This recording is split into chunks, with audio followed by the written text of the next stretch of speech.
Start परिच्छेद। आज स्त्रियांनी क्रीडा, विज्ञान, व्यापार, प्रशासकीय, सांस्कृतिक, सामाजिक व राजकीय अशा सर्व क्षेत्रात बाजी मारलेली आहे। याचा भारताची प्रथम महिला राष्ट्रपती या नात्याने मला अभिमान आहे। लोकसभेच्या सभापतीपदीही महिलाच आहे। एवढेच नव्हे तर गाव व शहर पातळीवरही स्थानिक स्वराज्य संस्थांमध्ये निवडून आलेल्या महिला प्रतिनिधी 33% अधिक आहे। परंतु तरीही स्त्रियांचा समाजातील, कुटुंबातील दर्जा वाढविण्यासाठी संख्यात्मक व गुणात्मक वाढीची आवश्यकता आहे। संख्यात्मकदृष्ट्या स्त्रियांचे स्थान उंचावण्यासाठी शिक्षण आणि रोजगारात त्यांचे प्रमाण वाढविणे, स्त्री-पुरुष प्रमाण, आयुर्मान याकडे लक्ष दिले पाहिजे।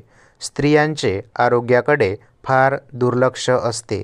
महिलांमध्ये जागृतीची फार आवश्यकता आहे। अंगणवाड्यांचा उपयोग करून घेतला पाहिजे। त्या योग्य प्रकारे चालत नसतील तर त्यावर लक्ष ठेवले पाहिजे। महिला प्रतिनिधींनी याकडे लक्ष द्यायला हवे। गुणात्मकदृष्ट्या स्त्रियांचा समाजातील दर्जा वाढविण्यासाठी त्यांचा राजकीय प्रक्रियेतील व निर्णयांच्या अधिकारातील वाटा वाढविला पाहिजे। स्त्री सशक्तीकरणाला अनेक पैलू असून त्यामध्ये स्त्रियांच्या आर्थिक, शैक्षणिक, सामाजिक व राजकीय सक्षमीकरणाचा समावेश आहे। परिच्छेद। सामाजिक स्तरावर महिलांची स्थिती सुधारण्यासाठी अनेक समाजसुधारकांनी काम केले, तरीही आज हुंडा, बालविवाह, स्त्रीभ्रूण हत्या, कन्या बालहत्या यासारख्या अनेक घृणास्पद प्रवृत्ती काही प्रमाणात अस्तित्वात आहेत। त्यांचा बीमोड करण्यासाठी स्त्री-पुरुष दोघांनीही पुढे आले पाहिजे, कारण हा समाजाचा प्रश्न आहे, देशाचा प्रश्न आहे, भावी पिढ्यांचा प्रश्न आहे। देशात पुरुषांच्या तुलनेत स्त्रियांचे साक्षरतेचे प्रमाण कमी आहे।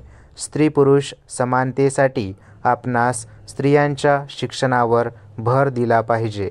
एक मुलगा शिकला तर तो एकटाच शिकतो, पण तेच जर आपण एका मुलीला शिक्षण दिले तर ती साऱ्या कुटुंबाला शिक्षित करते।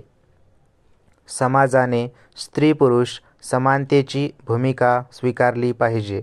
स्त्री-पुरुष संसाररूपी रथाची 2 चाके आहेत। ही दोन्ही मजबूत असतील तरच संसार जीवन व्यवस्थितपणे चालेल। जर देशातील 50% लोकसंख्या कमकुवत राहिली तर आपला देश पुढे कसा जाईल? त्यामुळे स्त्रियांचे सबलीकरण होणे गरजेचे आहे। परिच्छेद। स्त्रियांच्या त्यागाचे आणि त्यांच्या कामगिरीचे प्रतीक म्हणून 8 मार्च हा जागतिक महिला दिन साजरा केला जातो। भारतात महिलांच्या आर्थिक व सामाजिक विकासास वाव देणाऱ्या प्रक्रियांना सुदृढ बनविण्यासाठी सरकारने प्रगतिशील कार्यक्रम आखला असून नुकतीच त्यासाठी राष्ट्रीय मिशनची स्थापना करण्यात आली आहे।